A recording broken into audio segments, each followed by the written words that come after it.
Hello, friends. My name is Host Eric. I'm the host of Talking with Famous People, and today I want to bring together a few different topics to a central point and sort of discuss them all together. So, point one is that I'm going to preface this whole thing with a short anecdote about when I began coaching debate for the first time. So, the year was, I don't know what my year was actually. It was like 2004 or something. I don't know. And I had just been passed on the middle school debate team at Rebay from the high school coach who had formerly coached both the high school and the middle school squad, but wanted to dump the middle school responsibilities onto somebody. And I had said when I had gotten hired, I said I had in my repertoire of abilities coaching debate, even though it's kind of a lie. I'd never coached it before, but I had debate experience. I figured I could coach it if I had to. And I didn't say I'd had debate coaching experience. I just said I could coach debate. Anyway, so at the beginning, yes, I am looking very haircutted tonight. At the beginning, I asked him some advice about coaching a couple times, on a few occasions. Can you help me with this? Because I'd never been a competition debate coach before, and there's a lot of TE shit involved with it as well as just the TIE part. And one piece of advice he gave me that I remember still is take away their excuses. So I was thinking, now he's probably an ESTJ or something like that. Regardless, I think that's a very TE approach to coaching. Take away their excuses. And when I was thinking, what would be my comparable coaching thing or life approach or whatever, it would be take away their angles of attack. In other words, my basic approach, and not so much in coaching, but in life in general, is to take away people's angles of attack on me. In other words, if I'm behaving badly in some way, then I need to change my behavior. Or if I'm leaving an easy attack angle, then I might as well close it if it's not too much of a hassle. Which brings me to the title of this video. WTF gives me a haircut. So the other topic here that I want to talk about is how to deal with haters and spite monkeys and stuff in a productive way. So a lot of given the fact that just like yesterday, the day before, WTF was coming around and saying, I'm sorry you're so homeless and stuff like that, Okay, I'll go over there in a little bit.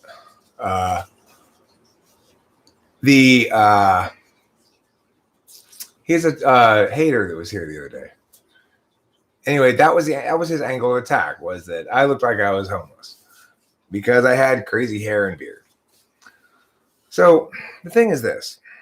Most people would say, well, Eric, you can't cut your hair after he called you out like that, because then you're letting him win. You're letting him control you and make the determinations for you.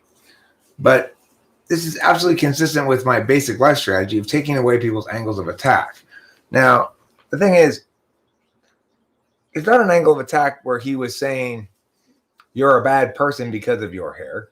He was saying, I see that your appearance leaves me available ammunition on FE grounds about how you look crazy and like a homeless person or something. So historically, I would have just been like, I don't give a fuck, But the thing is, I am, in fact, now mentally, emotionally transitioning to a period of time where I'm going to officially run for president, and where I'm worrying a little bit more and concerned more about the practicalities thereof and the practicalities of becoming more successful. So, in fact, this is how you deal with haters. Let them be useful to you. WTF comes in and would love nothing more than to make me feel bad about myself. He would love nothing more than to make me doubt myself or or generally be less successful in some way. He wants to do harm. But instead, one thing I can count upon the spite monkeys doing always, because they just can't help it, is if there is a possible angle of attack, they will exploit it. So, like the WTF angle of attack is easy to fix. I just get a haircut. Thank you, WTF, for causing me to prioritize my appearance in this fashion at this time. Your hatred has served my interests. You look stunning. Thanks, darling. Yeah. But like, Aww. oh, kittiness. What a glorious kitty friend. Aww. She's the co-host for tonight. So, yes, you are PNP. the thing is, there's another hater who keeps coming around and calling me a freeloader because I live at my dad's house. I'm not quite sure how to cut off that angle of attack. I do live at my dad's house. I'm not planning on moving anytime soon. No, I haven't. I didn't see that, David Sanderson. I haven't. I've actually been checking my emails and everything for quite a long time. It's just been maybe the last 4 hours that I've been away from the computer.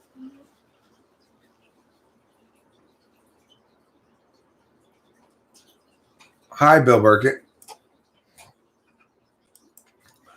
How is your bill? And how is your Burkett? Do you have a sill? And will you jerk it? We don't know.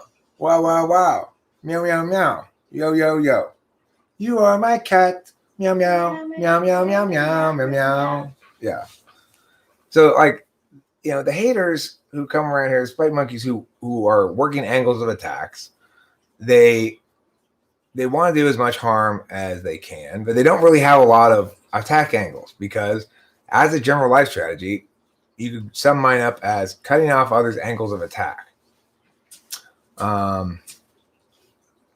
Yes, it's the Naruto Shippuden song, but it's Rachel's brilliant version that she sang to the cat the other day that I immediately copped, which is, "You are my cat, meow, meow, meow, meow, meow, meow, meow, meow.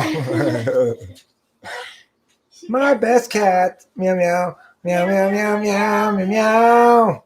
See, look at that smile on that kitty's face. Yes, what a good kitty friend. She is such a good kitty What is friend. that? Look at that vibe.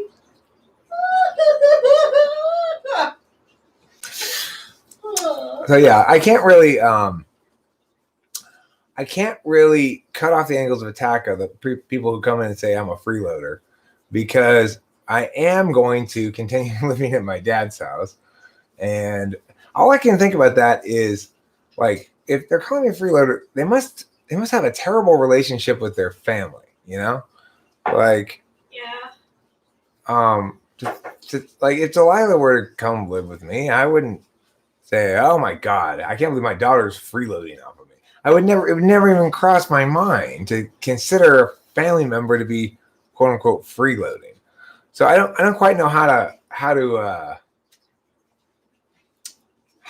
off that angle of attack on that one. It's an interesting scenario because almost everything that anybody comes in here to attack me with, I am able to falsify, right? Like say, well, that's not true. The freeloader thing, I can't deny the factual facts that I do live at my dad's house and I don't pay any rent. So it's like it kind of got me there, I guess, but it and I do think about it periodically, like, God damn that guy who says that all the time, because so WTF has chosen to attack along an angle that is easy to solve for, and that's how I roll, Winston's mom. I anticipate everything that people can say and already have answers prepared for everything. But that one is a tricky one. I see what you're saying. Come up with standard 5 answers and always use them on troll. Same responses to everyone watching.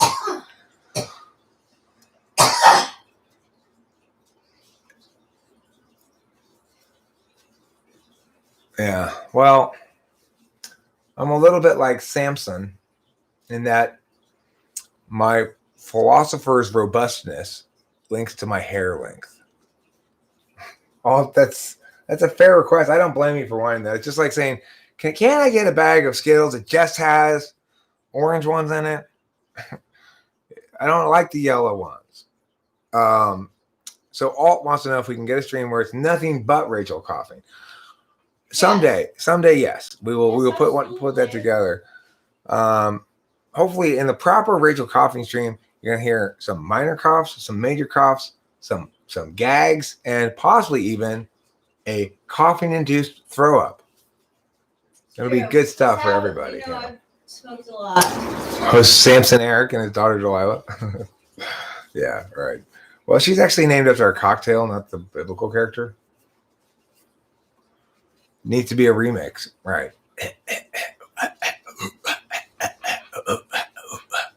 Exactly. They're like, are you okay, Rachel? Are you okay, Rachel?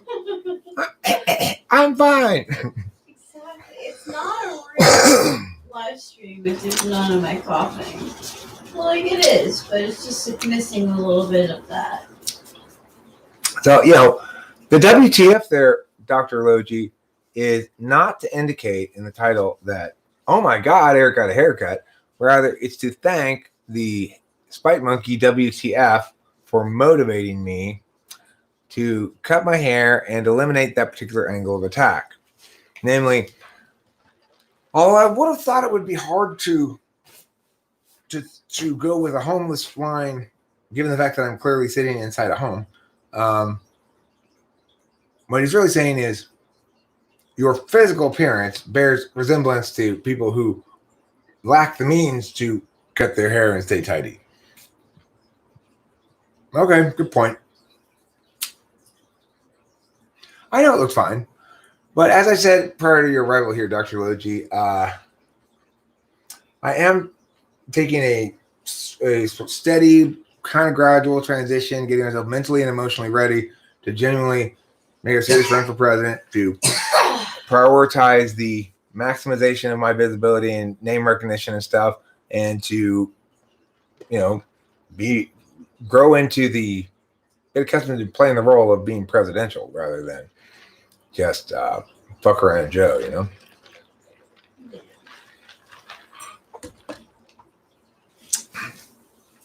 Deuteronomy 23:1. No one who is emasculated or has his male organ cut off shall enter the assembly of the Lord. Swift Eagle brilliantly jokes, Deuteronomy, more like it. Excellent joke, Swift Eagle. It's great work. It's great language work there, mister. Thanks, Hambone.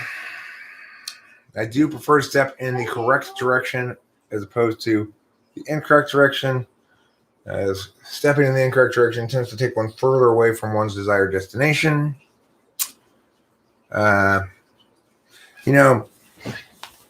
Perhaps to minimize even further perceptions that somehow I have even the slightest bit of counterculture vibe to me, I'll put on this hat. Now I'm just like an old fella who, well, hello there, young man. I wonder if you could help me with Melody Melba. Yeah, really. You get 5 points for Deuteronomy, Swift Eagle. That's a pretty great pun. Pretty great pun, I gotta say. Yeah, it's like, I can't even say it was low-hanging fruit. I don't think it would have occurred to anybody else to make that pun, even though it's so like pow that it should have been low-hanging fruit, but I don't think it would have occurred to me.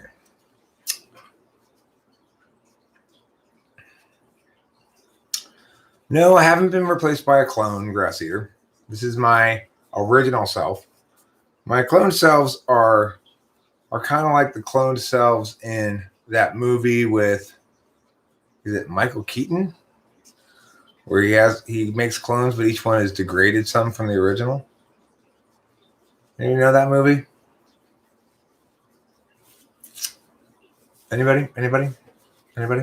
Bueller? No? Oops. Pow. Pew, pew, pew, pew, pew. Pew, pew, pew, pew, pew. Multiplicity. Thank you, Bill Burkett. Bill Burkett remembers. Was that in fact Michael Keaton? Is that guy's name? He's a guy from Beetlejuice. He plays Beetlejuice. Oh, multiplicity. Yes. What's the guy's name? Michael Keaton? Keaton. It is Michael Keaton. Yeah. Yeah. Okay, cool. What counterculture is to populism, what culture is to elitism, at least that's the way it's been the last 10 years. I'm not sure what you mean by that, Nicholas Watson. Freedom of speech shall not be infringed. Okay, I won't infringe it. Fine, very well. If it shan't be infringed, then I shall not infringe upon it. Hi, David Sanderson. Hello. I hear you're made entirely out of cheese. Is it true? Mm-hmm. Cool. I'm glad people aren't spreading lies and rumors about you. Yeah. So the point is, in multiplicity, clones were always degraded versions of the self.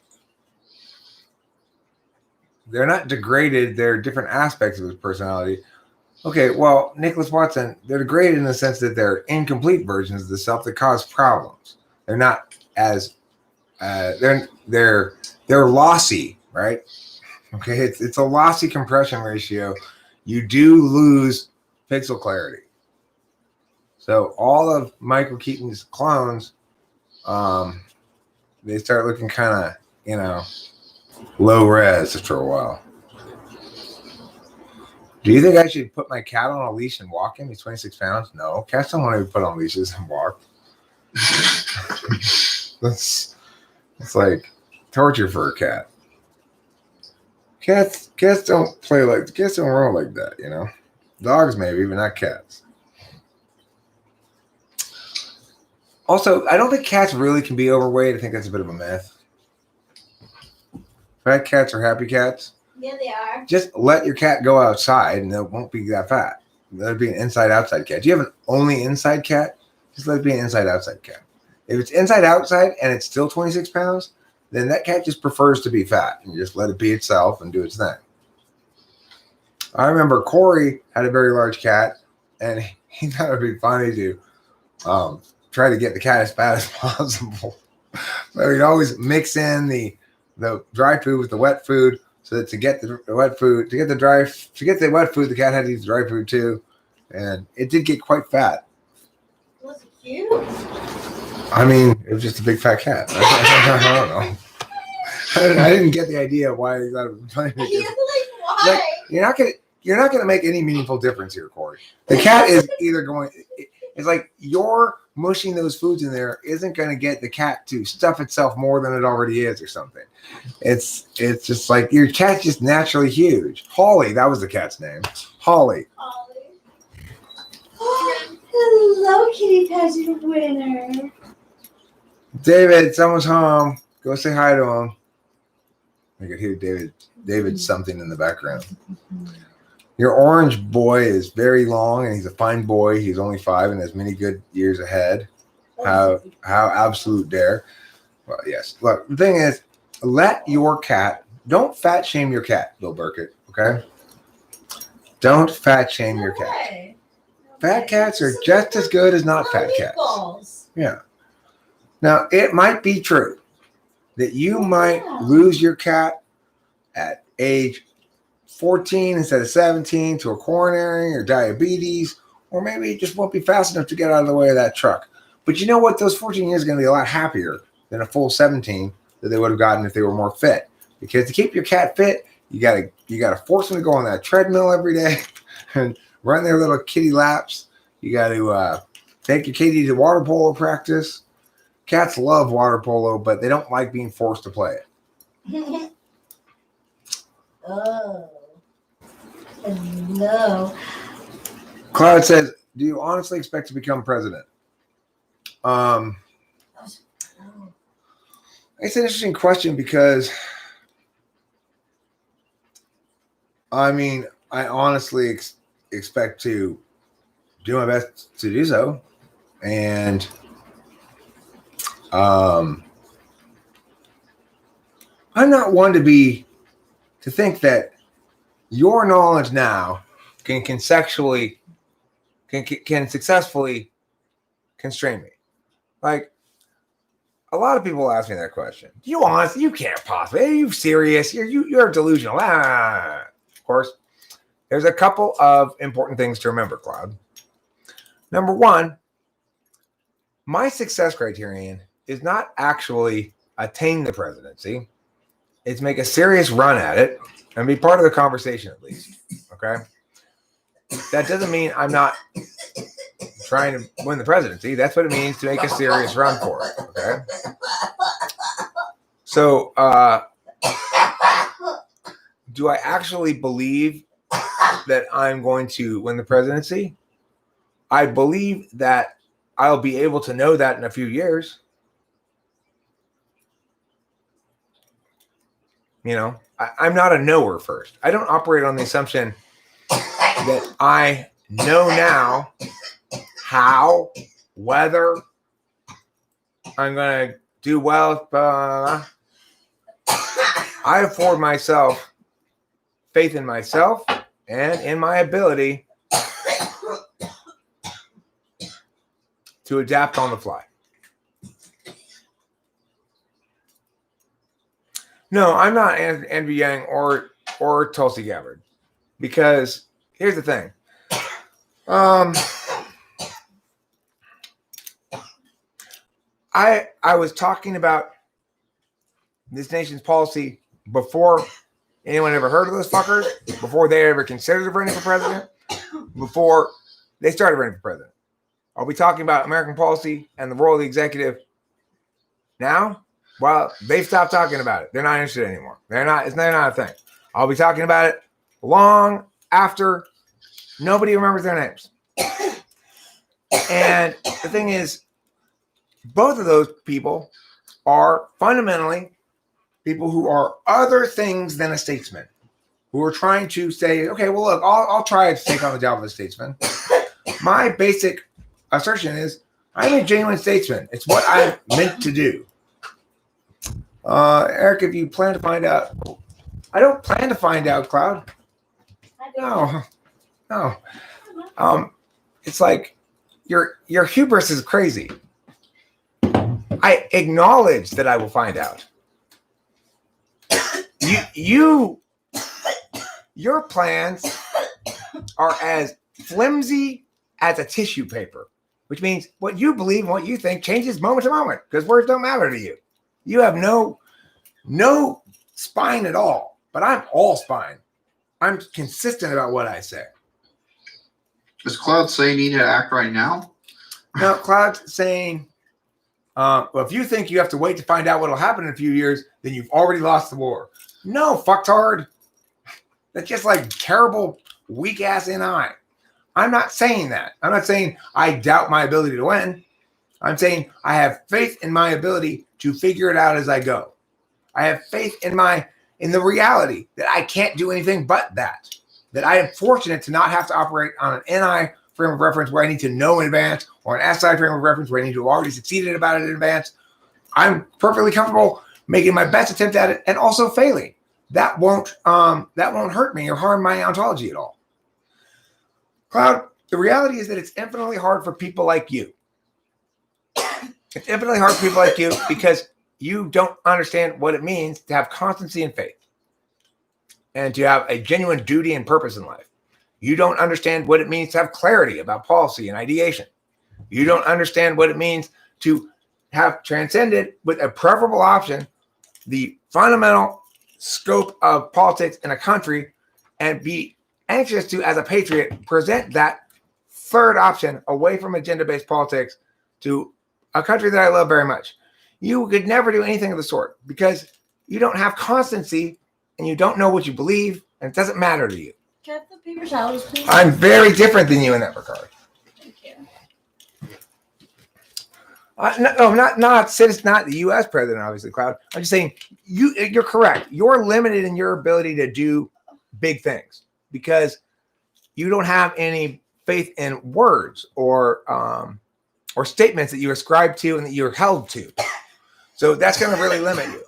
That's true. But I mean, look, Trump did it. Trump became president, but of course, he was massively famous beforehand for unrelated matters. What I'm saying is we ought to elect the best statesmen.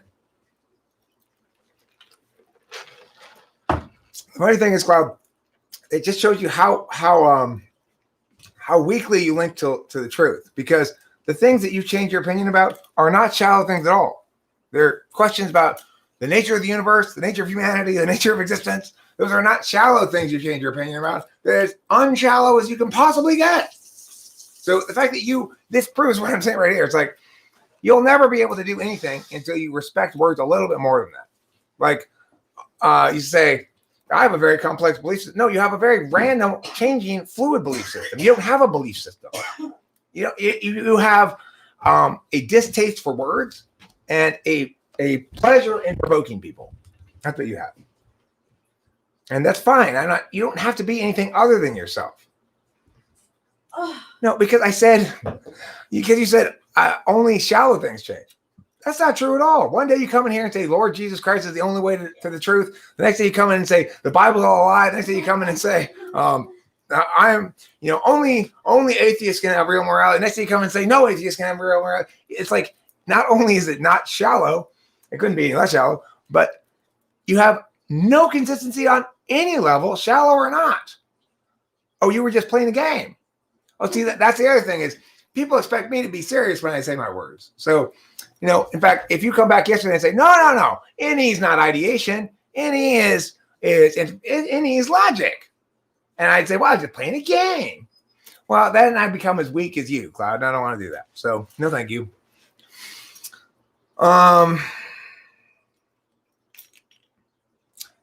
Paint a portrait of it sleeping. Good question. Yeah, you're ridiculously consistent in your nonsense, which means nothing you say makes any sense or has any value.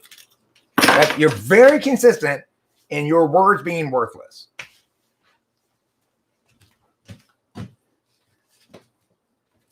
Extremely consistent. You should be very proud of yourself, Cloud. You're very consistent in not saying anything of any value at all.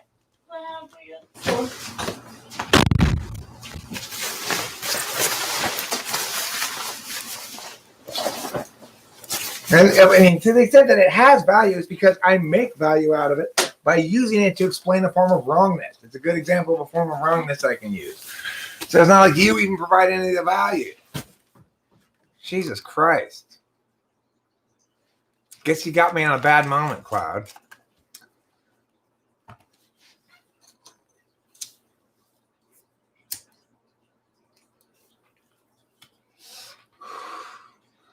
Cloud, the bottom line is this. If I let idiots like you dissuade me, I'd never win anything. I mean, the odds weren't good that my kids win national championships either. Yet they did. I was quite shocked when it happened. It was like, these kind of things don't happen to me, do they? And then it's sort of like, nobody actually wins the national championship.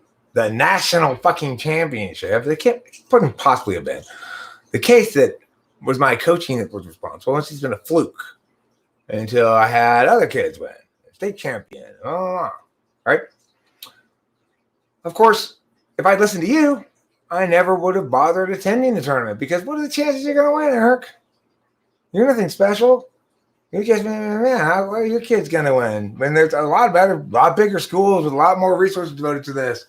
They've got a lot more coaches. You're just one guy. They've got a whole slew of assistant coaches. There's no way you're going to win. Yeah, Cloud's a very stable genius. A very, very stable genius. So in other words, Cloud is okay. He sort of means well. He does try to interact with our way of thinking and have conversations. And sometimes he pisses me off more than others, right? So, like, usually I try to be kind of gentle with Cloud in some way. But tonight I'm not in the mood for it. I don't know why. Is the term my ass still, relevant? My ass? Like that? Yeah. Yeah, of course. Everyone knows what that means. So that's what I mean. Cloud is stable, my ass. Right. What a horse mumber says. I do believe I have a meaningful chance of being a serious contender and thus affecting real and meaningful change via the discourse, if nothing else.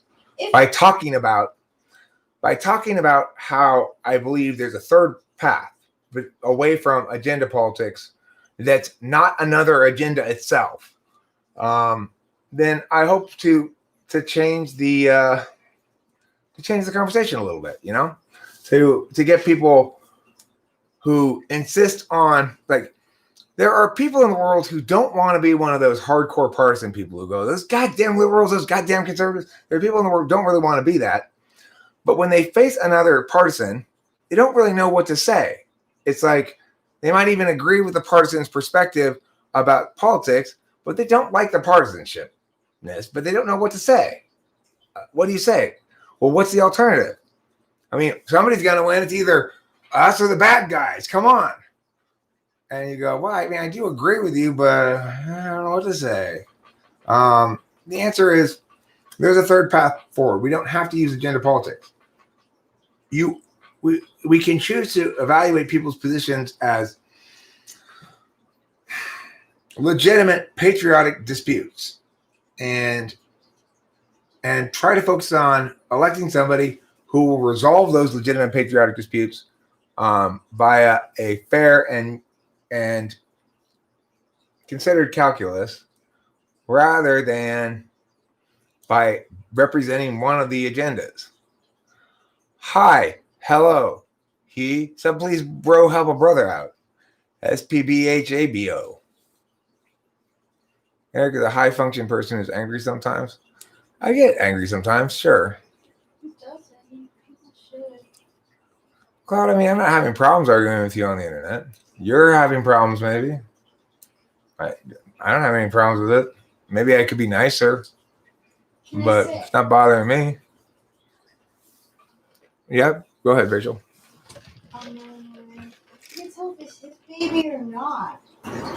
But Ron Weasley's holding a little baby. Is he old enough to be a parent? For sure. It's very cute. Well, so the thing is this. Like, let's talk about social construct of gender, right? How many debate coaches are there in the U.S.? I mean, shit tons. I don't know. Like, I mean, it just goes to show you Leonardo da Vinci was TE. Thinking that the approach is that form matters more than function. Function matters more than form, So let's talk about that for a second, Swift Eagle. Regarding the gender construct. So Jordan Peterson became very successful for being the opposition to those people who try to control what we say pronoun-wise, right? And he's correct about the issue, but he's contributing to the problem, isn't he? He's still playing team guy, the bad guys and the good guys. Now, let's talk about my approach to this. Instead of opposing what they're saying exactly by going, look, you can't tell me what pronoun to use. I say, listen, fortunately, we both can enjoy having our rights respected and both enjoy having the identity we want. So you are absolutely correct that it's nobody's business but yours what gender you perceive yourself as. And nobody should tell you you have to perceive yourself as this gender or that gender or any other. I support you 100% because a person's perceptions belong to them. And it would be insane for me to try to force you to identify as a certain gender. Just as it would be insane for you to try to force people to lie to make you feel like you're right. Now, since pronouns are an expression of my perception of you, asking me to change my pronouns is asking me to change my perception of you. But just like I wouldn't ask you to change your perception of your gender and tell me, no, you have to perceive yourself as male, you can't tell me how I have to perceive myself or you or anybody else. So the other thing is, I don't want to insult you or anybody else by lying to them.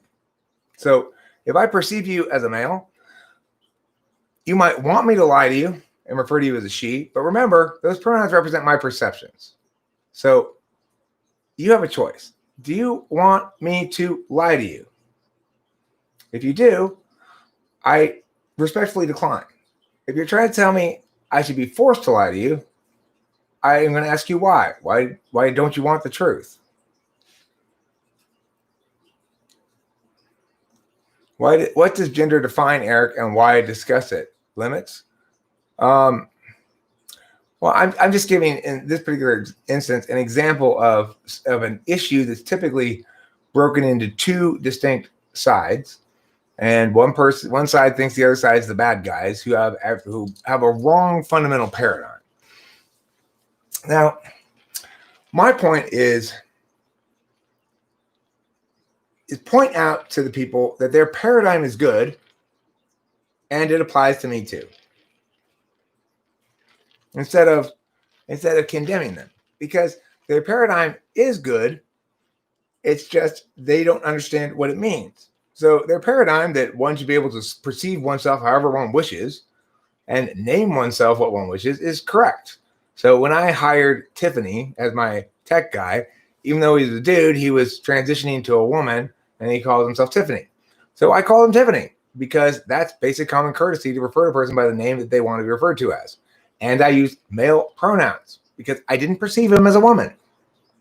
So I both respected where his rights and common courtesy supported, and I also respected him enough not to lie to him.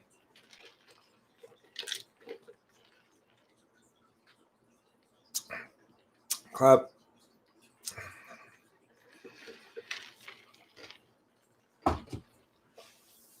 But Cloud, that's objectively false, right? The Cloud says someone who is shouting is too dumb to have meaningful words. One thing that I've always pointed out, and everyone's always, sometimes begrudgingly or sometimes easily enough, acknowledged, is that I say the same things, like the same arguments, no matter how loud I am or what my emotional display is. That I never have to worry about my rage causing me to say the wrong thing. No, that Cloud, talk about a stupid FI frame. No, for me, being angry occurs. It doesn't interfere with my TI logic. It doesn't interfere with my good judgment. Okay. It is true that when I was a drunk, being drunk would cause me to lose some of my capacity to make good decisions. But even when drunk, I still drew the correct conclusions. It's my nature. Cloud's happy because Cloud successfully provoked response, and we are talking to him, and this is not BRNG anymore. What determines whether or not the live stream is boring for Cloud is whether or not he's provoked some sort of strong response. So hopefully this is strong enough to satisfy him for a bit. I don't know. Okay. When America collapses, the world can breathe. That is absolutely not the case. America's collapse would thin the world into a tailspin of chaos. Cloud, a scholar of history, that is the issue that defines progress, no intent at progress. I am aware of the nothingness I perceive to knowing.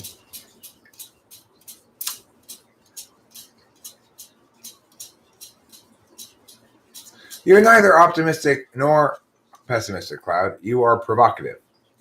You are optimistic when others are pessimistic. You are pessimistic when others are optimistic. You make declarative statements about yourself that are designed to stand in juxtaposition against what the predominant narrative is. And it doesn't matter if it contradicts what you said before. So that's neither optimism nor pessimism. That's provocativeness.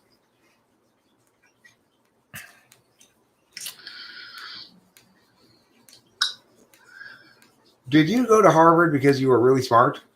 I'm not really smart. I have an IQ of 107. I did not go to Harvard. I went to UC Santa Cruz. And I am, however, the owner of a large library of useful related experiences to talking, arguing, and logical parsing and thinking and stuff. I have taught conditional logic, I've taught critical thinking, I've coached debate, etc.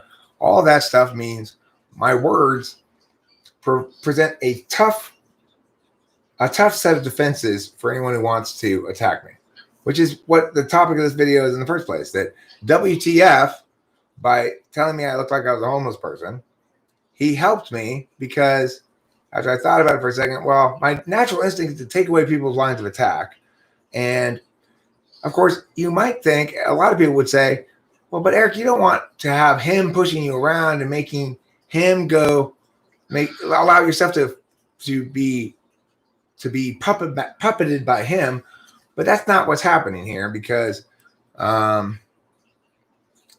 it's such a quick fix. It's like a quick and resolving fix. I was not attached to it at all, though. My Einstein hair may have been rocking, but I was not remotely attached to it. It was simply the result of my being lazy about that kind of stuff and not getting around to asking Rachel to cut my hair again, which I did today. I mean, I really don't. That's the other thing, is I don't care how my hair and beard look by nature, which is why when somebody critiques me about it, instead of going like, well, I'm not going to give the hater the satisfaction, I'm going to think, okay, the hater's helping me here. He's giving me data about a possible angle of attack that I can easily fix. It's just an appearance thing, and I don't care either way anyway. Thanks, Rachel, for the applause. You're welcome. And I believe in you. I know you can definitely get, like, if Donald Trump and Ronald Reagan were able to be, like, president. Right. I mean, look at the people who have been president, right? Donald Trump is not a person that even his fans, I think, find impressively presidential in any sense. Look at Obama was very skilled at not saying things when he was campaigning that would meaningfully impact how people talked about politics, so that he could just sort of slide into office with his hopey changey good feel vibe or something. Well, he was an ENTP too, but he's not the same kind of ENTP as me, because while I was practicing all of this, as well as all the debate stuff and everything, he was practicing schmoozing people.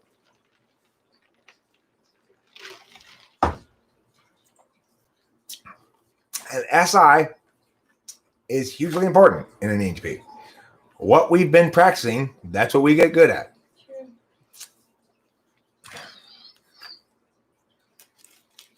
What makes an ENTP stop climbing the mountain?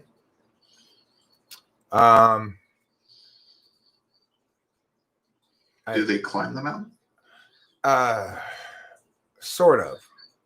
I'm always trying to improve on things. So one of the problems of an ENTP is they get locked into this. I'm still practicing. Like everything's about, well, have my skills developed? And it's never about applying my skills to something where it's actually like, So in a sense, a better way to phrase the question is, does the ENTP ever get to their destination? We're always climbing multiple mountains concurrently, and we're not sure which mountain we're going to actually commit to climbing. And so that's part of the growth process for me and for probably other ENTPs, is at a certain point, you have to be willing to sacrifice some of your mountains in order to focus on one. So I've already made the determination that I'm setting aside making music for a while, even though that was sort of my baby for a long time, my most important thing for a long time. I feel the slabs falling into place, and that needs to be excised from the possibility list. The cognitive function stuff is consistent with what I want to do in general because it raises my visibility and profile. It allows me to talk to lots of different people and face various kinds of critique and stuff like that. Learn to deal with all kinds of different people who use words in all different kinds of ways. So like Cloud is valued around here because he helps me to prepare for people like him who are just there really to disrupt the meaningful conversation because they don't think that the ideational deliberation process is worth anything, you know? I still have to be able to successfully deal with them and not let them surprise me with their nonsense and find myself being led by the nose by them, you know? So Cloud's an important member of the community because he represents sections of the population that normally aren't around this channel, but that definitely make up a considerable amount of the population. You do provide meaningful conversation. You do provide meaningful provocation as well. And the things you say often end up leading me to go, okay, like when you challenge me on some basic shit that I go, but Cloud, I mean, come on, this is so, man. But then I say, okay, well, how can I explain it better so that it's more, yeah, you know? Because obviously the fact that he flustered me a little bit about that topic means I don't feel as though I have the exact right answer figured out. And so that's very helpful and much more helpful than WTF because you're also not ultimately designed, you're ultimately not intentional to shitting on me. Your intention is to provoke and have a good time kicking the anthill and watching the ants run around, and you're not ill-intentioned, you're not a bad person, you're not a spite monkey, you're just Cloud. There's no other Cloud except for your various alter egos like Jesus is Lord. Yeah. I don't know. I live with an ESFP brother. He's kind of hard to deal with sometimes. I have a new brother who's 8 months old, and I think he is an ENFJ. I don't know. How many months old is he? He's 8 months. Okay. For those who think it's not possible to type somebody that young, you can get some good indications. Okay, Cloud, if you're not Jesus' Lord, fine. Then what we can conclude is that ESFPs all share your same kind of talk but not hear thing, you know?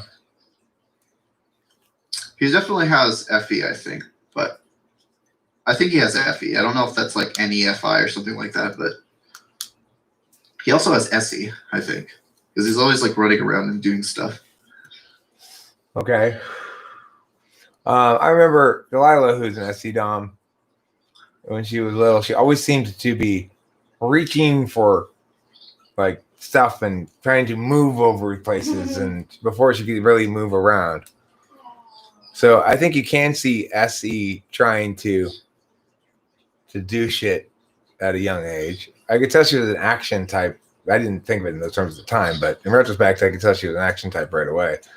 My first wife called her Eric Jr. very early on because she didn't distinguish between ENTP, ESTP. She just saw two action types who were FI polar, and she could see that very young, and she was annoyed by it. She's such an Eric Jr. Good. No, that's not Taylor. That's David Sanderson. Go ahead, David. Sorry. I don't know if this is NI or not, but I think that he's probably intuitive because I think he does like understand even at his young age, like symbolic meanings and stuff. I think that like, there's an FE NI thing where he's like communicating, like at this point non-verbally, but he like give him a pack of tarot cards, see what he does with it. Yeah. So he starts like just sort of reflexively giving readings and baby talk, like the tower card. Then you can be sure that there's some NI at work there.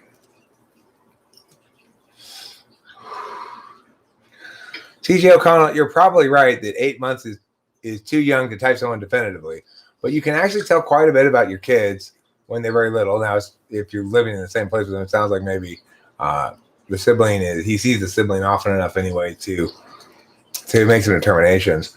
I can type students at like 3rd or 4th grade pretty confidently. 5th grade, it's like almost 100%. I feel like I got all the information I need by 5th grade for sure. But I could probably type most people much younger than 5th grade. And it definitely, it's like they have their personality right from the beginning.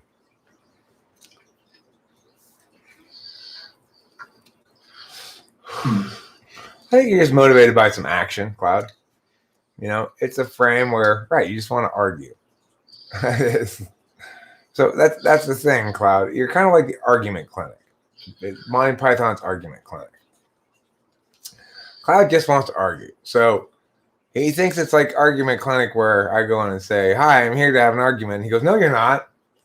Yes, I am. I just paid for it. No, you didn't. Look, arguing is not just disagreeing with everything I said. Yes, it is.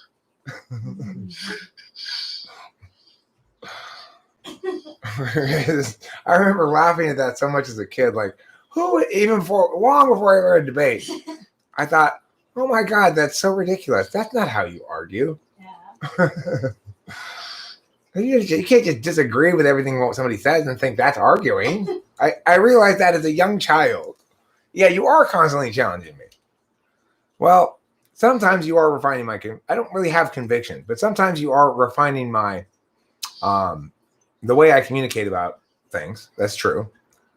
But yeah, by constantly. Okay, you said, but by constantly challenging me. Okay, fine, fair enough. Fair enough. He's 10 months. He likes to run around a lot. Okay, so Cloud says he's definitely an extrovert. You do have convictions. Don't fool yourself. I'm going to concede some of that in a second, but I just don't like to call them convictions. I do have perspectives that I normatively affirm for good reason. But the reason I don't like to call them convictions is new arguments that reveal to me that I'm wrong can always displace them. So in that sense, it's not really a conviction per se. It's just a well-tested principle or a well-tested argumentational block. So there's some blocks that I'm quite confident can't be beaten because the only way they can be beaten is through time strategy. So in other words, there are some arguments that are better arguments that lose because they take too long to explain in a competition round. But in terms of what we do is we'll work down a whole chain, right? So here's the argument. Here's possible answer 1, possible answer 2, possible answer 3. Here's the answers to those. Here's the answers to those. Here's the answers to those. So as a consequence, when you do that for long enough, you realize, okay, this thing I've never encountered the last step of it to be on the other side. And I can't think of any responses to this that don't circle back. So I guess this is the definitive argument in the chain. And I'm open though to just discovering that there is a different definitive argument in the chain. I'm always open for that, but it rarely happens anymore. So Cloud, if you live to 49, you'll be 4,928 times smarter than me. Again, not difficult to do to be smarter than me because you probably already are, because I only have an IQ of 107. That's the beautiful thing. I can identify with all the regular average people because I just have regular average IQ too. IQ is not smartness, Cloud?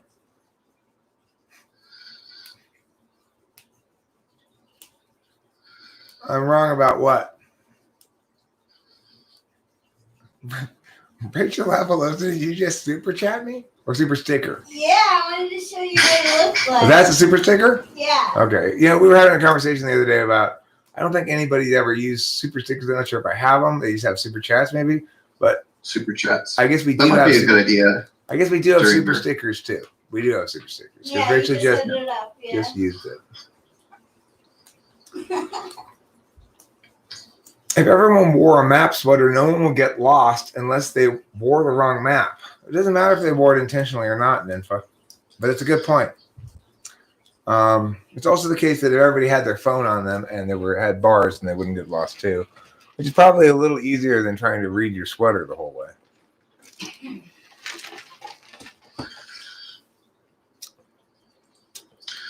There's a computer. Play with the computer. Read it. What if Eric isn't real? Do you think I'm a hologram, or do you think I'm just somebody named something different playing a character called Eric? My real name is Steve Johnson, and I live in Texas, and all of this is a big made up lie or something. No, it's not. That's Rachel. Oh no, that's David Sanderson. Yeah. He's in the autonomy room. Yep. Okay, so I kind of hope Cloud's right about this one. I kind of hope I am a deep fake AI simulation. Me too. That would really be trippy to discover one day. Can my arm go through your arm? I guess so. It would also show you the power of the placebo effect, because Rachel believes that I'm a real human being. She doesn't even notice that I'm not physically solid. She just starts having sexual intercourse with me, believes that I'm physically solid, and so it feels like that to her. Wow.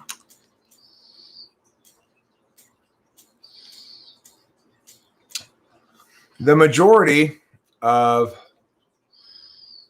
the psychological community says that testing wise for IQ, anything above IQ 115 has only a 3 to 4% chance of being correct when it comes to testing. Well, I guess, is that assuming that, the thing about that is the psychological community is saying various means of testing IQ looked at holistically as a big pile of different things. We add up all the results, then the high results are you have the most skepticism, right?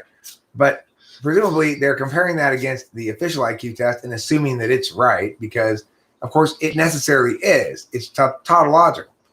To say your IQ score is to say, this is the score I got on the IQ test. People think it's to inform others about your intelligence level. It's not what it means. So, yes, the official IQ test is the only one that correlates at a correlation of 1 with your official IQ score. And it is probably the case that random tests that claim to test your IQ are much more likely to overrate someone's IQ than underrate it, because there's profit to be had in telling people they're great and very little profit to be had in telling people they're average. Hey, you want to play chess? Yeah, I do, actually. I'm actually down a queen, so it's a major advantage. Put it in the chat. All right, cool. Right. I should have live streamed with the software so I could share the chess game as we're playing, but I didn't, so well. Oh. I could turn the camera around and just show the picture of the TV. That might work. And Grass Eater says, do not answer a fool according to his folly, lest you also be like him. Answer fool according to his folly, lest he be wise in his own eyes. So are you supposed to not answer according to his folly, or yes answer according to his folly? It says both of them there. Well, it's like typology. They're much more likely to spit out an intuitive than people are actually intuitive. Which chat are you putting it in, David? Oh, over here. Okay, my bad. Oh, wait, I'm playing somebody else then. You are playing somebody else. I guess. Let them play. That's fine. When you need an opponent again, let me know. I did something wrong. I don't know who this is. Pourquoi equals for quoi what? For what? In other words, why did you say that? It's also about porque. Porque is Spanish version of that. Wrong about COVID, wrong about politics, wrong about intent. That said, there is so much you give, and I enjoy brilliance, and I would like to sit back and enjoy that brilliance. Well, you'd probably be better able to sit back and just enjoy that brilliance if you didn't begin with repeating your same gauge of all knowing thing, where you make claims about me being wrong without articulating any justifications and just try to position yourself as knowing better while hoping I won't follow up on that part if you conclude with a compliment. Not gonna work, Jeff Shaw. Sorry.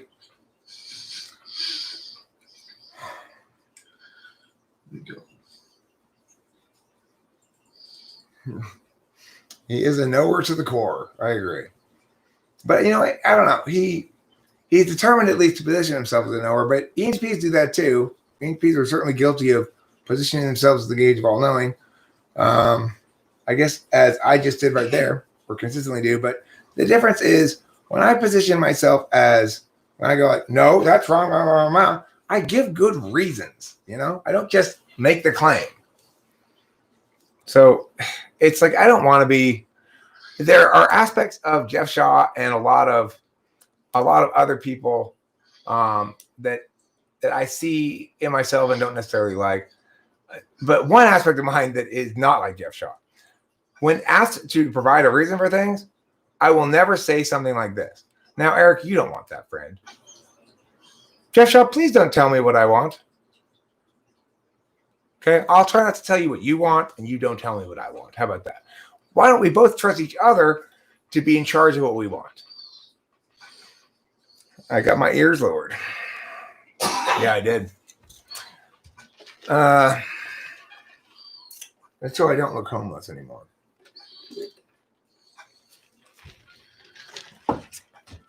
Okay, time for a bong rip. This is how Rachel feels inside. Let's find out. Soft and wet. That's just how she feels inside to me. Yeah, that is how I feel inside you. That lady's dancing. Woo, woo, yeah, yeah. Look at me, I got a checkbook. Woo, woo, yeah, yeah. Look at me, I got a checkbook. That's how I feel inside. But on the outside. Yeah, so how was the after party at Sean's channel? Everybody go there last night, enjoy it, or whatever?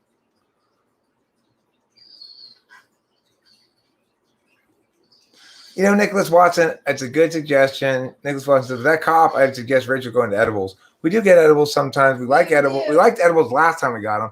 Edibles are even more hit and miss than weed itself, it seems like. If you get bad edibles, it kind of gives you a bad edible high. It's kind of headachy. Yeah. It depends what kind of weed they use to make it.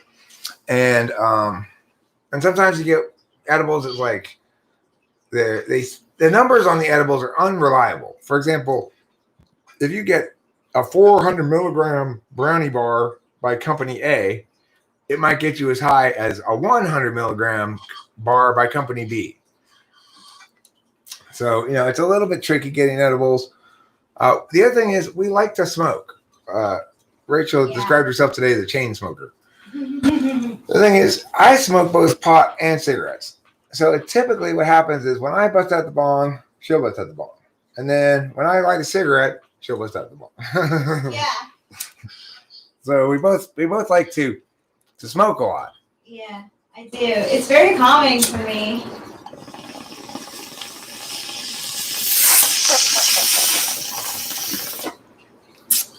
And then, but Jeff Shaw's problem is not his position on stuff, right? He says that I'm wrong about COVID, wrong about meow, right? His problem is not that he's wrong about those positions, but that he's not interested in determining whether he's right or not. He's not interested in explaining why I'm wrong. Because if he really is right about it, I need to know what that big argument is that I'm missing so far so that I can change my perspective and not be wrong anymore. So the problem with Jeff Shaw has nothing to do with whether he's left, right, middle. It has to do with the fact that he's dishonest in his speaking. If he says I'm wrong about something, that means I have a good reason to inform you about why you're wrong. So he's fundamentally a dishonest person. That's his problem. It's not like he's on the wrong side of things. It's that he won't engage with me honestly. It's not misdirected. No, you're not engaging with me honestly. I've many times asked you to tell me what your reason is, and you refuse to do so. That's being dishonest. When you make a claim and then you won't tell the reason and you still insist the claim is true, that's being dishonest. Now, it's fine. We all have our shortcomings, and I'm sure you're growing like everybody else, Jeff Shaw. Hopefully, eventually, you get to a point where you are more comfortable with who you are in the status quo. So you don't feel the need to do this. That's my guess as to why you're doing it. It could just attribute it to drinking. I'm not sure, but I watched The Way Back today with Rachel. It stars Ben Affleck. It's about an alcoholic who coaches a high school basketball team and ends up getting fired because of his drinking. And it was one of the most intensely FI movies that I've seen ever, maybe, because it really linked to me with the SI shit. In other words, there were part of this movie is it's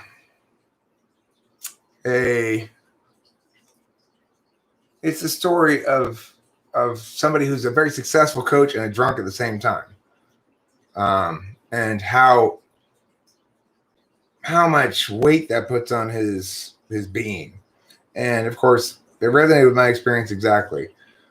Some of the times where I was at my most successful with Kudos, I was still drinking and trying to keep those two things separate from each other as much as possible, and worrying about what would happen if they crossed paths. And it's like they crossed paths for Ben Affleck's character in there, and he had that showdown moment where he gets fired for being a drunk, and it's like that never happened to me, but I did have a couple of moments where people were like, "Hey, I know about something. You better keep that shit down. You better not do that again," kind of thing, right?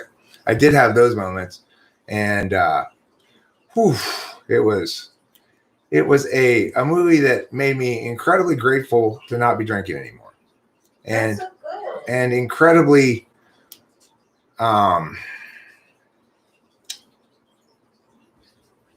just more again resolved that this is that sort of thing. That question of whether or not I drink or not is life or death for me, basically. Because even though it wouldn't kill me, literally to drink alcohol, it would kill everything about me. It's like I become that guy when I'm a drunk, and you knew every step he was gonna make. Right. You knew. Yeah, it's like I totally did, right? And when it's like, and I'm not normally the NI one. But this guy's experience in the movie, I knew from my own life so well that I had a knowing relationship with this movie, not a action relationship, not an ideation relationship, not a person relationship. I had a knowing relationship with it. And so it's like after he got fired, I guess it was, I paused it. When he was about to get fired, I paused it. And then I said, Rachel, and it's like, I just know this isn't even the bottom yet. He's got a couple more stuff to go. And then sure enough, he did. And then, and at one point in the movie, I'm like, don't go to the bar. Don't go to the bar. Don't go to the bar. Because I knew as soon as he got in his car, he was going to go to the bar. It's like, that was that moment where you could see that the built up fuck it had pushed him to drinking. Yeah. And he was going to do it. And then there was another time when I knew that there was still a chance of him going home. He wasn't all in yet on the drinking. He hadn't started yet that day. So he's sitting in the car and going, "Go home, Ben Affleck, go home, talking to TV. And he started the car and he went home. It's like I was in his head the whole time. It was a powerful experience. Yeah. It took a lot out of me. I still feel the FI resonance. Yeah, I know. It was like after I cry sometimes, like in my own real life, rather than sort of a sympathetic cry towards the FE on TV. I feel this feeling of like it's rained and the whole world is clean again for a second, for a little while. I felt that after this movie, and if that normally is reserved for FI that's not FE linked, not sympathetic, not movie related. That feeling of having been impacted that much, it was my own feelings the whole time. Yeah, I was fucking knocked down. It was hardcore. Because the other thing, I don't want to spoil. I'm not sure. Giving no spoilers. No spoilers. I mean, I recommend it. I recommend it, even though it's an intense experience, and probably would be even if you don't resonate in all the ways that I did. It's just a really intense experience. I won't give any spoilers, but The Way Back, it's called, with Ben Affleck. And whew, Yeah, man. hardcore. Is FI more openly emotional than FE? No. I'd say FE is more openly emotional than FI, actually. Because, look, FE is about adding expressiveness, in part, is about adding expressiveness to your communications. So I express a lot of emotion in my tone. It's not like I say things that are necessarily more meaningful than an INTJ, but what I say is going to have a lot more meaning conveyed in the tone than what an INTJ says, because that's the part of it that FE is in charge of, right?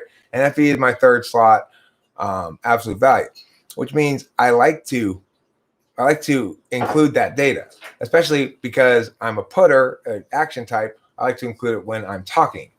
I don't include it so much when I'm listening. In other words, I'm paying attention more to what you're saying and a little bit less to your tone, but I do notice it in people's tones as well. But where I notice it least is people's physical cues. So if you're crossing your arms or something, I'm less likely to draw any conclusion about that than I am if you have a kind of a defensive or aggressive tone. Body language, I don't factor in much. Obvious facial expressions I'll notice, but by and large, the FE stuff. The other thing is, I tailor the FE to communicate with to communicate more effectively what I'm saying. So in other words, it's not really my emotion. It's the emotion that would be expressed by somebody who would be saying that if they were to believe it to the extent that I want to convey that emotion at the moment. So it's like, if I want to be like, indignant? No. Well, does that mean I'm actually indignant? No, it means I'm playing card 4 here, which is indignant toned, like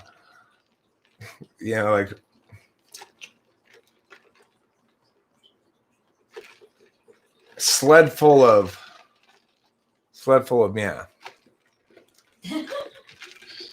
Put in a link to the game and whereby. Oh, okay, cool. Yeah. So nobody else is going to click on it. All right, just give me 1 second to address this one thing here.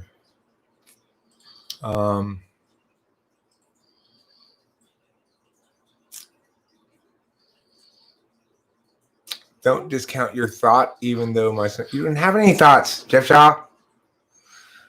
You just have random claims that I'm wrong about shit and a resistance to providing clarification that's meaningful. So, there's nothing to respond to. When you want to actually say things with reasons, then I'll respond to them. When you just want to pantomime thinking, then you're not going to demand very much of my attention. All right, now I'm ready, David Sanderson. Now I'm going to play David Sanderson at chess. I'm going to try to do the best I can. I know he's a very good chess player. He's beaten me all the times we've played so far. But this time's going to be different because this time I'm bringing my A game, okay? I've gotten a pep talk from the coach. I've been told that this is my time to shine, that don't be afraid of those guys. You go out there and you out-hustle them. You man up, you play stifling, press defense, and you go out there and you beat that David Sanderson once and for all. Why are you missing a queen? I'll give you queen odds. I don't want to beat you that way. Okay. I'd rather lose to you regular infinite times so that when I finally do beat you, it's like, I did it. All right. So put yourself back at queen. Standard. You haven't even got my A game yet, David Sanderson. Don't get cocky, all right? Because I took chess steroids today, so I'm extra chess strong. They do make me a little bit aggressive, and they make my testicles shrink, but they make me really good at chess. Did I ever study chess? I did have a book one time that had little situations in it, I guess you'd say, where you could try to solve it. Like, from this position, you can get to checkmate in meow moves or something. And I found that I didn't enjoy working with the book very much. So I did for a little while, and then that was it. How long, Jeff? How about 5 seconds? Shh. You're digging. Stop digging your hole deeper. You know, when you are at the bottom of a hole and can't get out, stop digging. Why do you still have no queen? What? Why do you still have no? Do it. What? I should have a queen. Oh, is it a different link? Yeah, it's a different link. Oh, it's a different link. Okay, I just thought so. I just thought I could refresh the same link and it would fix it. All right, here we go. You're white. I'm black.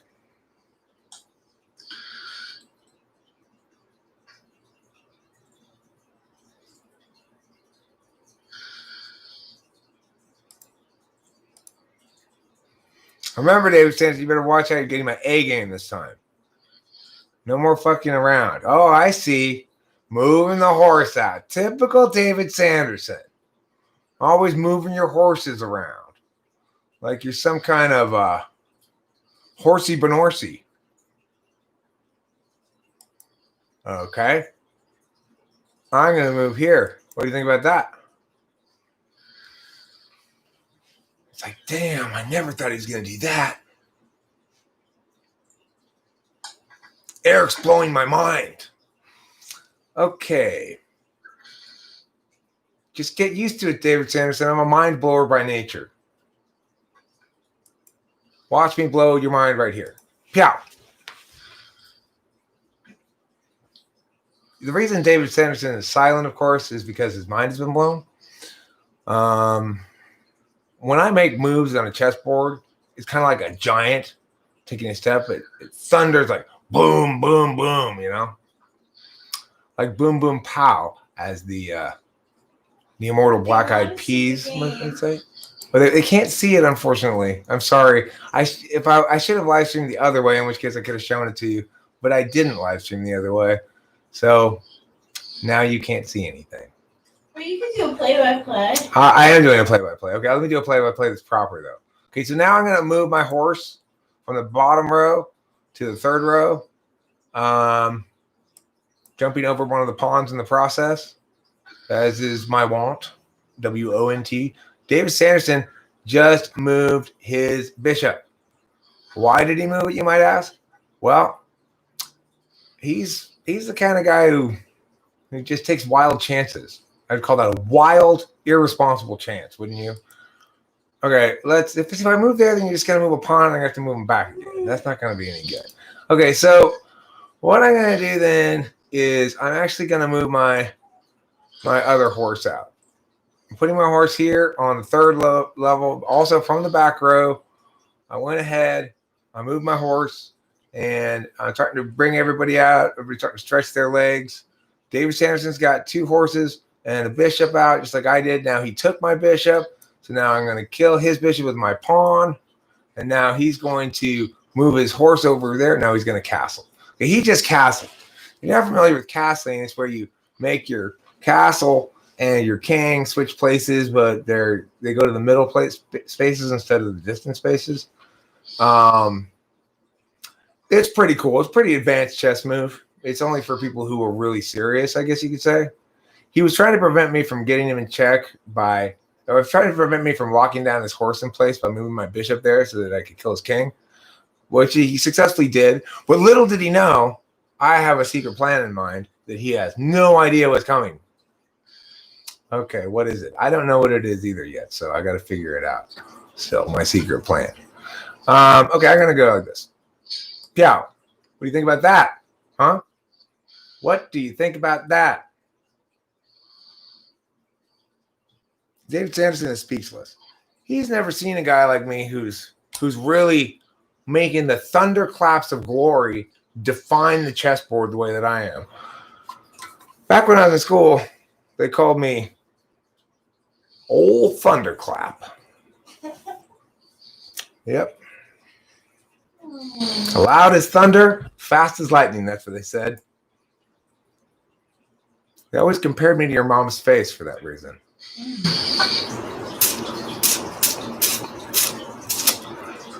So I guess you're thinking you're gonna take my horse there with that pawn, huh?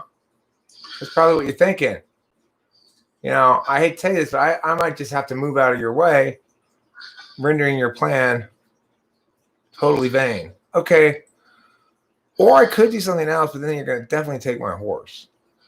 So, okay. Well, if I do that, then you move that guy there. No, you wouldn't do that. You could do that, though.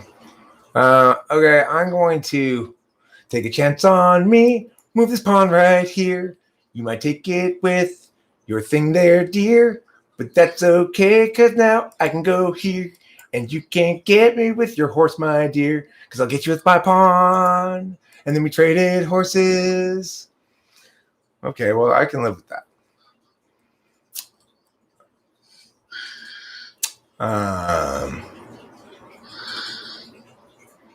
Next, I'm going to go with those guys in the middle. Now I see why they say control the middle. It's really annoying having those guys right there. It's like, get the fuck out of my way already. There, David Sanderson, what do you think about that? Go ahead and take that one if you want. Go ahead and do that, huh? Then you're fucked. Oh, wait. That wasn't what I expected you to do. Okay, well, I don't care. I'm going to go like this. You do your thing. See what I care. Pow. Fine. And then I'll go here. What do you think about that with my bishop? Now what are you going to do? Oh, fuck. I should have looked a little more closely at that. Okay, well, fine. I'll just go here. I'll take this guy. Now you come kill my king? No, you're not going to do that. Okay. What did you just take? Did you take something from me? Or no? Or you're not going to tell me? Okay, fine. You'll be first in line when I eat your lime. I don't like this cheese. It makes me have to sneeze. Take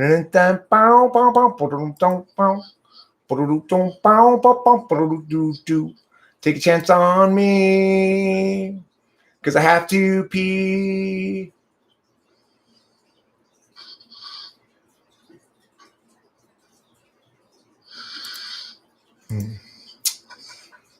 Okay. Let's see here.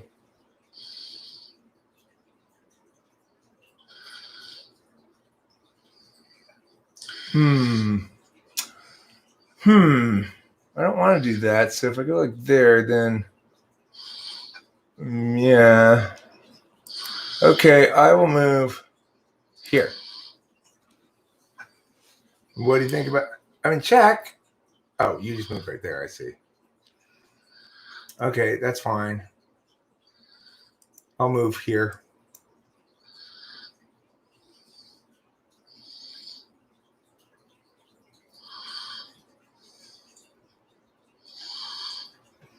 So, hey, listen, buddy. Hey, mister. Not cool. Okay? Not cool. No, you don't take that bitch up with your queen. You do not take that bitch up with your queen. Okay,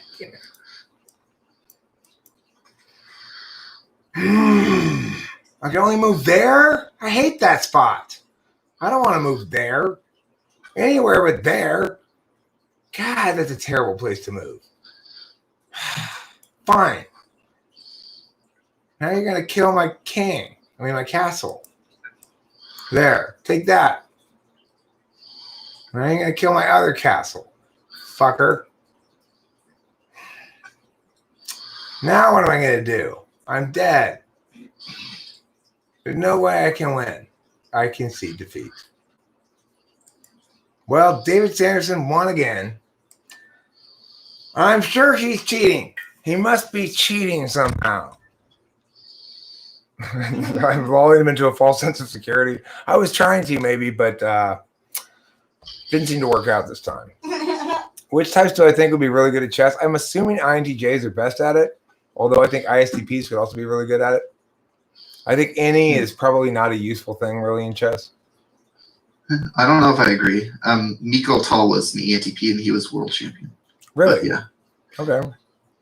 Well, maybe. But INTPs usually aren't that good. INTPs can be pretty good because they can see like through the position, and like they can see like all the different ways that the game can play out.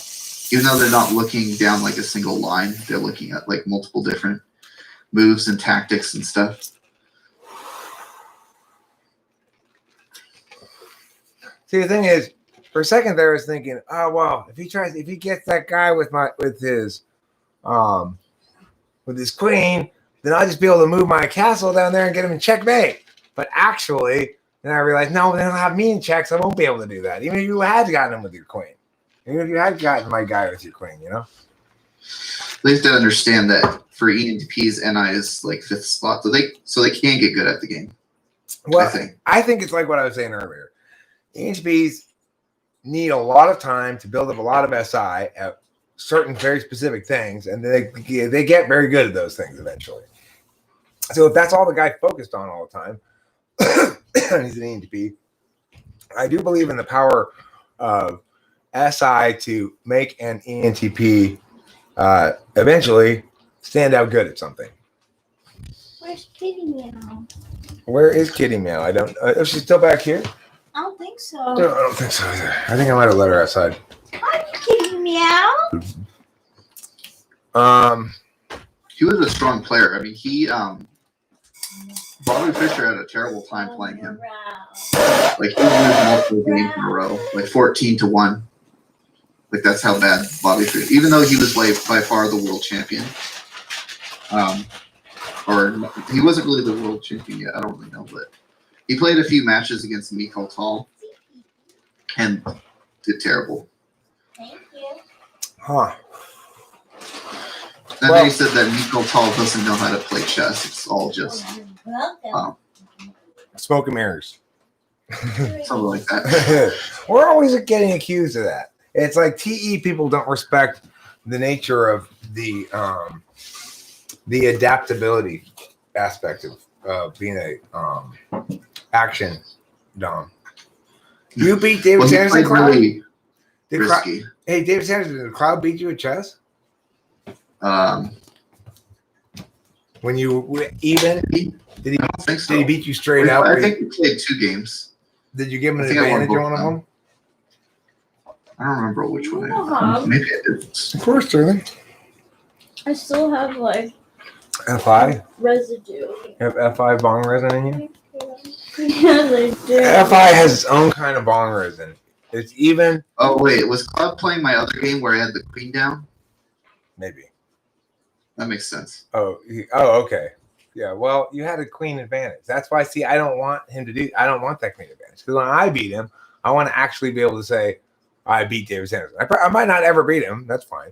I'm not very attached to the idea of being good or winning at chess. So, I don't really care if I lose. I enjoy the challenge. I feel like I spend the game preventing David Sanderson from executing his little algorithms by trying to just disrupt it by trading pieces instead of actually making any progress. Really, that's not really a good way of disrupting algorithm. I mean, I can adapt on the fly even when I have a plan.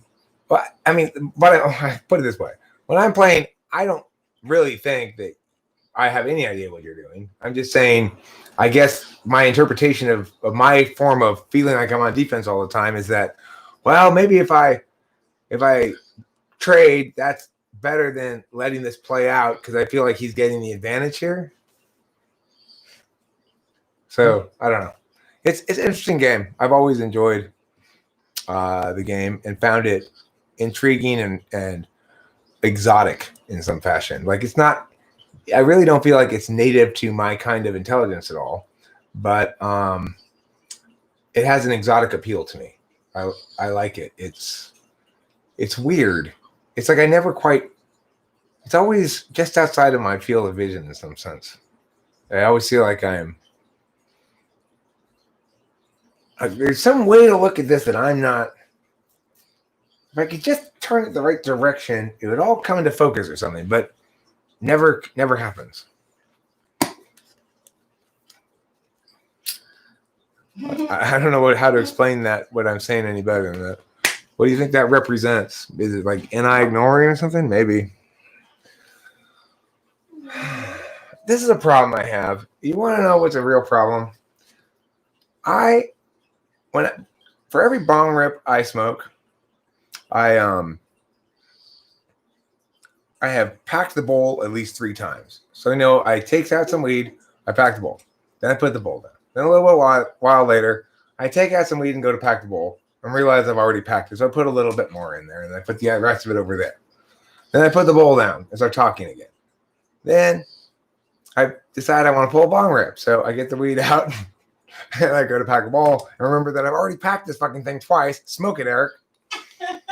It's a regular problem for me. It's like I like packing it more than I like smoking it or something.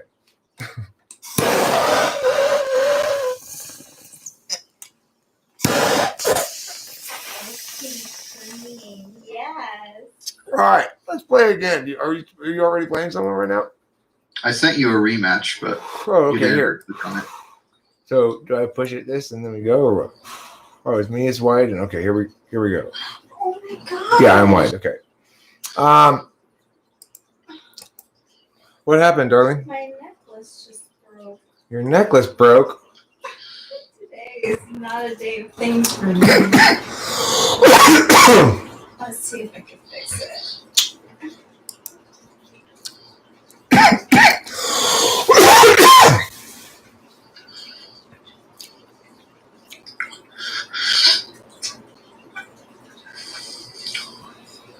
You might even enjoy the games by me, Keltel. They were really spectacular. He's a very tactical player. He's also good with calculation. He's he was very visual with his chess. See, that's why that kind of makes me think maybe he's not so much an ENTP because I don't think of ENTPs as being very visual, as sort of a cognitive function thing almost. I mean, but it could maybe. be. I'm not sure for 100%, so it's hard to say. Oh shit. Okay, fine. I'll move right here. Do you think ENFP is possible? Yeah, sure, that's possible.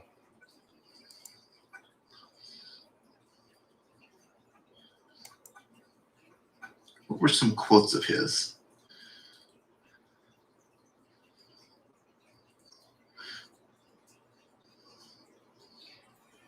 I think he's the one who said, "Never date a Lithuanian." Nobody understood what he meant really, because he was married to a Lithuanian. God damn it! You got to be kidding me! You already got me in check. What are you thinking, Mister Fast? You're a fast lover, David. You're too fast a lover. You try to rush things. I need a little foreplay here. Jumping right into getting me in check. Boy, Jeez. I don't know who this fellow thinks he is. Some kind of fancy actor or something. What are you, Mr. Hollywood? Some kind of fancy actor? That's a good move. Excuse me. Thank you. Because it blocks my king from castling. Oh, yeah. Oh, you can't cancel when why can't you cancel?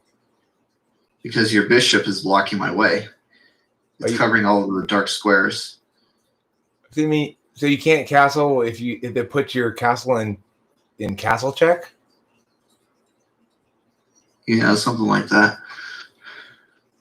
Really? I didn't know that rule.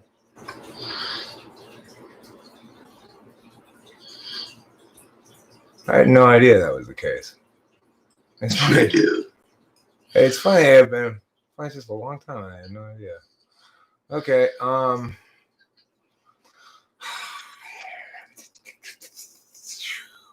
Okay, I'm going to go here.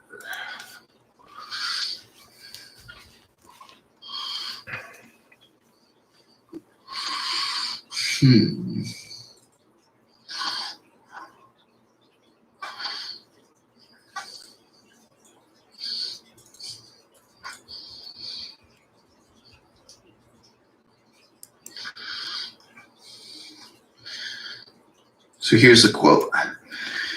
You must take your opponent into a deep, dark forest where 2 + 2 = 5, and the path leading out is only wide enough for one.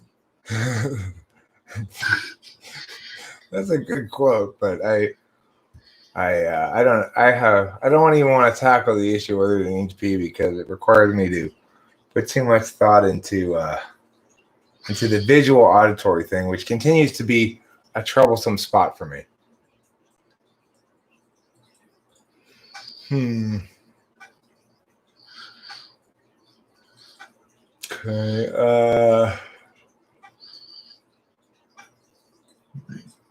Also a good move. You can take it back if you want.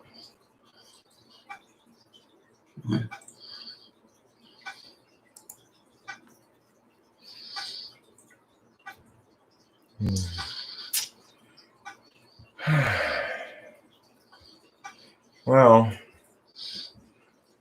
it appears you leave me little choice, sir.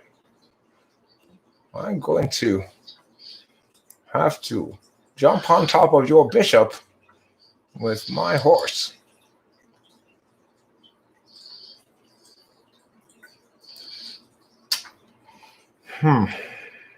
Okay.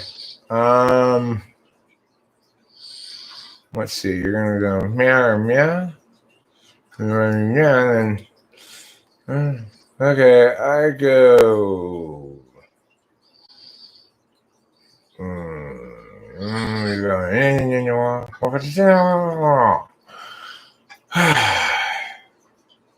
Okay, I will go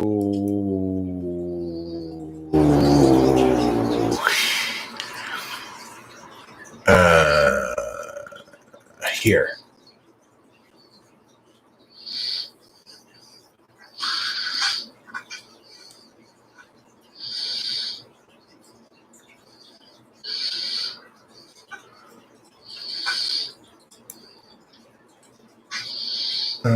If I do that, I'm just gonna meow. I won't do me any good. No, I'm not gonna do that. Okay, then I guess I'll just do this.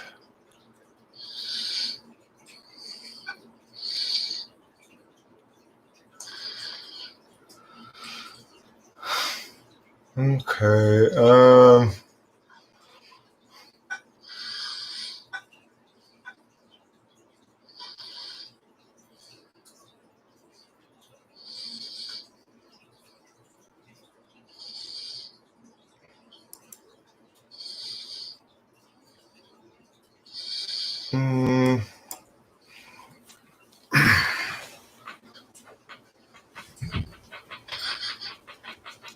I'm just a very boring lecture. I'm sorry, everybody. I'm trying to play Dave Sanderson in chess, and I really need to use the software next time. I'll remember next time.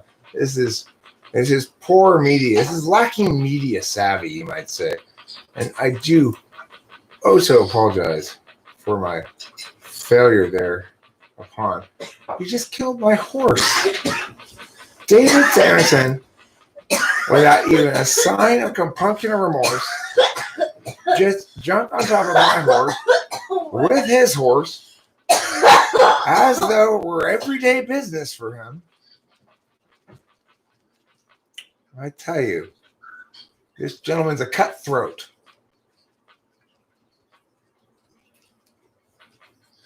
Cutthroat, and I'd go so far as to say possibly a rapscallion. I know what you're going to do. I know what you're going to do. Then what I'm going to do? Oh, you didn't do that thing, though. Pretty tricky, sis. That's what they say in Connect 4.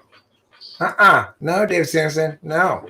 I'm not going to give you the chance to jump your horse over there and get my castle and castle check. No, I'm not. Not going to happen. And then if you do now, I'm going to get you with my castle. So that's not going to work. Fucker! What are you doing? What in the world are you thinking?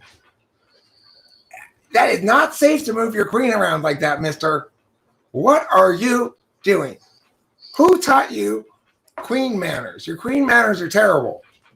You were talking about queens before. Queen. Well, let me tell you, don't trust David Sanderson with a queen. You can't go there. Now you're going to kill my castle. Or you're going to kill my castle, not my bishop, I guess.